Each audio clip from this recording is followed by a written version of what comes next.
About selling your house and some of the do's and don'ts that are simple fixes that could help sell your house a little faster. This morning, Bernie Brozak from Fresh Coat Paint joins us. Also, Leanne Starks from Remax to talk about some of those tips. Good to see you, first of all. Thank you. Thank you for having us. You know, these are some really basic things, we must say. We're not talking about complete renovations here. Bernie, we'll start with you. You have some examples of colors we should think about first on the inside. Sure. You know, we at Fresh Coat Painters want you to sell your house, just as you do. And everybody's asking, what are the colors today? And to sell the house, we want a nice, easy, neutral tones. Now, the one picture you're going to see is a Killam beige.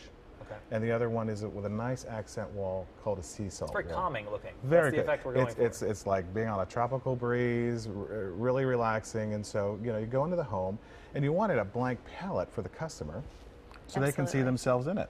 That's great. And that's one of the ones we like to start with. So these harsh, you know, I always picture someone saying, I want a bright red wall. Gone. Not the way to go. Gone. That's the 80s, 90s. But at the same time, we're not talking about just white walls. No, no white walls. Nice, nice Killam beige. In fact, the new color is called greige. So it's a little gray and beige now. That's the new color. Let's move outside the house. You also have an example of, I would have called it yellow, but you said it's not yellow, and yellow's out actually. Oh, we don't want yellow. Now, if you have crying babies, that's because you have a yellow room.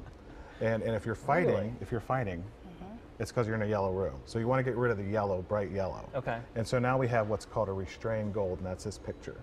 And that's a very nice color for selling on the outside of the house. Now, Leanne, obviously the outside of the house is the first thing when we see when we go outside.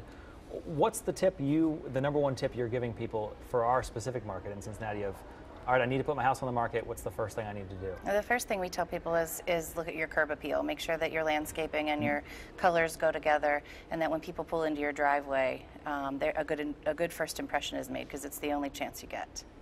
Now, I can remember when I was house shopping, my realtor had told me, don't worry about the paint color. You can do the painting. You can change it all the time. But how important is it to have some of these key colors? Well, I always tell my customers, you know, paint's the cheapest thing you can do to get your house ready to sell. So picture it as your backdrop. You can, like we were discussing with the colors, you want those neutral colors. If you still, while you're living in the house, it needs to, although we want it to appear clean and you know, clean lines and sparkling, you still want to make it look like it's lived in to some degree. So use the splashes of colors in pillows and accent pieces. And you'll see that in our last picture. Those are the examples there. The last one is our most popular color, Tony Taupe beige, with a stolen kiss door, little red accent, and a white trim. Just enough. Exactly what you said. Yes. I like it. Well, you guys would make a good team. Yes. I like that. Well, encouraging news, at least for our housing market. We'll you know, see where the colors go from here, but those bright reds are out, that's for sure. Thanks for joining us. We appreciate it.